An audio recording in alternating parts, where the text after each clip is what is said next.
ಹೊಸ ವರ್ಷ ಸ್ವಾಗತಕ್ಕೆ ಬೆಂಗಳೂರು ಸರ್ವಸನ್ನದ್ಧವಾಗಿದೆ. ನಗರದ ಪಬ್ ಮತ್ತೆ ಬಾರ್ಗಳಲ್ಲಿ ಸಾಕಷ್ಟು ಸಂಭ್ರಮಾಚರಣೆ ನಡೆಸೋದಕ್ಕೆ ತಯಾರಿಗಳಾಗ್ತಾ ಇದೆ. ಬಟ್ ನಿಜಕ್ಕೂ ಕೂಡ ಸೇಫ್ ಇದೆಯಾ ಈ ಪಬ್ಗಳು?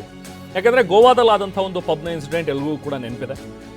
ಸೊ ಏನು ಸುರಕ್ಷತಾ ಕ್ರಮಗಳನ್ನು ಇವರು ಅನುಸರಿಸಿದ್ದಾರೆ ಅನ್ನೋದ್ರ ಬಗ್ಗೆ TV9 ಒಂದು ರಿಯಾಲಿಟಿ ಚೆಕ್ ಅನ್ನು ಆರಂಭಿಸಿದೆ. ನಾವು ಪ್ರತಿನಿಧಿ ಕಿರಣ್ ಕೆಲವೊಂದಷ್ಟು ಪಬ್ಗಳಲ್ಲಿ ನಿಜಕ್ಕೂ ಅಲ್ಲಿ ಸಮಸ್ಯೆಗಳಿಗೆ ಏನಿದೆ, ಎಲ್ಲ ರೀತಿಯಾದಂತಹ ವ್ಯವಸ್ಥೆಗಳನ್ನು ಮಾಡಿದಾರಾ, ಅವರು ತುರ್ತು ಪರಿಸ್ಥಿತಿಯನ್ನು ನಿಭಾಯಿಸೋದಕ್ಕೆ ಅವರು ಸಜ್ಜಾಗಿದ್ದಾರಾ ಅನ್ನುವಂಥದ್ರ ಬಗ್ಗೆ ರಿಪೋರ್ಟ್ ಕೊಟ್ಟಿದ್ದಾರೆ. ಬನ್ನಿ.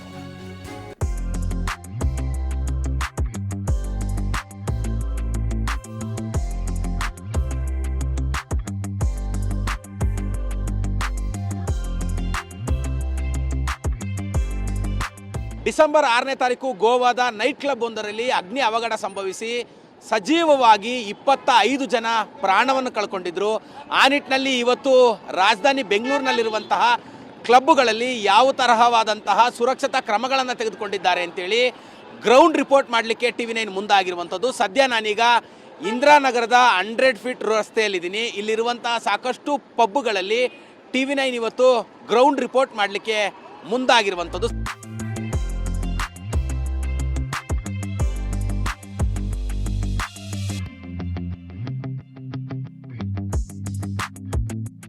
ಕೆಲವೊಂದಷ್ಟು ಪಬ್ಗಳಲ್ಲಿ ಮುಂಜಾಗ್ರತಾ ಕ್ರಮಗಳನ್ನು ತೆಗೆದುಕೊಂಡಿದ್ದರೆ, ಸಾಕಷ್ಟು ಪಬ್ಗಳಲ್ಲಿ ಮುಂಜಾಗ್ರತಾ ಕ್ರಮಗಳನ್ನು ತೆಗೆದುಕೊಳ್ಳಲಿಕ್ಕೆ ಮುಂದಾಗಿಲ್ಲ. ಈ ಒಂದು ಪಬ್ಗಳೇನು ನಾವು ತೋರಿಸ್ತಾ ಇದ್ದೀವಿ, ಆ ಪಬ್ಗಳಲ್ಲಿ ಏನಾದರೂ ಅಗ್ನಿ ಅವಘಡ ಸಂಭವಿಸಿದರೆ ಅಲ್ಲಿ ಬಂದಿರುವಂತಹ ಸಾಕಷ್ಟು ಅಂದರೆ ಸಾವಿರಾರು ಸಂಖ್ಯೆಯಲ್ಲಿ ಬಂದಿರುವಂತಹ ಯುವಕ ಯುವತಿಯರೇನಿದ್ದಾರೆ ಅವರು ತಪ್ಪಿಸ್ಕೊಳ್ಳಲಿಕ್ಕೆ ಯಾವುದೇ ತರಹದ ಎಮರ್ಜೆನ್ಸಿ ಎಕ್ಸಿಟ್ಗಳಿಲ್ಲ. ಅಂದರೆ ಒಂದೇ ಒಂದು ಡೋರ್ ಇಟ್ಟಿರುವಂತಂದರೆ ಎಮರ್ಜೆನ್ಸಿ ಎಕ್ಸಿಟ್ಗಳಿಟ್ಟಾಗ ಏನಾದ್ರು ಅಗ್ನಿ ಅವಘಡಗಳು ಸಂಭವಿಸಿದರೆ ಅವರು ಸುರಕ್ಷಿತವಾಗಿ ಅಗ್ನಿ ಅವಘಡ ಸಂಭವಿಸಿದಂಥ ಸಂದರ್ಭದಲ್ಲಿ ಅಲ್ಲಿಂದ ಪಾರಾಗ್ಬೋದು. ಅಂದರೆ ಸಾಕಷ್ಟು ಪಬ್ಗಳಲ್ಲಿ ಅಗ್ನಿ ಅವಘಡಗಳು ಸಂಭವಿಸಿದಂಥ ಸಂದರ್ಭದಲ್ಲಿ ಪಾರಾಗಲಿಕ್ಕೆ ಯಾವುದೇ ತರಹದ ಎಕ್ಸ್ಟ್ರಾ ಎಕ್ಸಿಟ್ ಗೇಟ್ಗಳನ್ನು ಅಳವಡಿಸಿಲ್ಲ.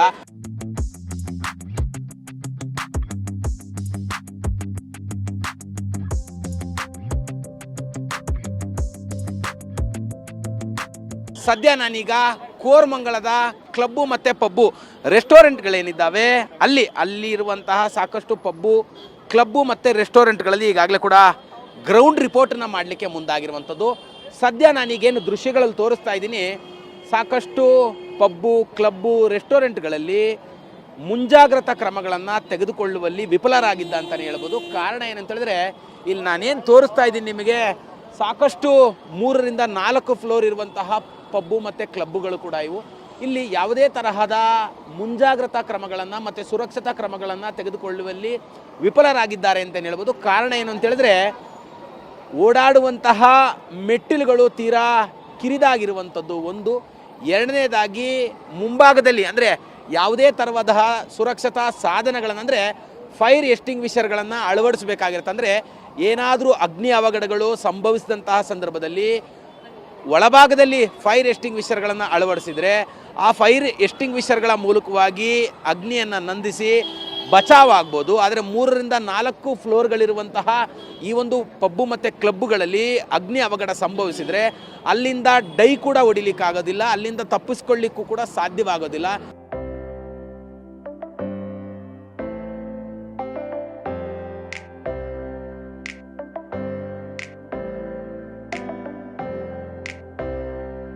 ನೂರಾರು ಸಂಖ್ಯೆಯಲ್ಲಿ ಪಬ್ಬು, ಮಾಲು, ಕ್ಲಬ್ಗಳು, ರೆಸ್ಟೋರೆಂಟ್ಗಳಿರುವಂಥದ್ದು. ಕೂಡಲೇ ಈಗಲೇ ಎಚ್ಚೆತ್ತುಕೊಂಡು ಇವರಿಗೆ ಮುಂಜಾಗ್ರತಾ ಕ್ರಮಗಳನ್ನು ಅಳವಡಿಸಿಕೊಳ್ಳುವಂತೆ ಸೂಚನೆ ಕಟ್ಟುನಿಟ್ಟಾಗಿ ಪಾಲಿಸಿದರೆ ಮುಂದೆ ನಡೆಯಬಹುದಾದಂತಹ ತುಂಬ ದೊಡ್ಡದಾದಂತಹ ದುರ್ಘಟನೆಗಳು ಮತ್ತು ಘಟನೆಗಳನ್ನು ತಪ್ಪಿಸಬಹುದು ಅಂತಲೇ ಹೇಳ್ಬೋದು. ಕ್ಯಾಮ್ರಾ ಪರ್ಸನ್ ನವೀನ್ ಜೊತೆ ಕಿರಣ್ ಸೂರ್ಯ, TV9 ಬೆಂಗಳೂರು.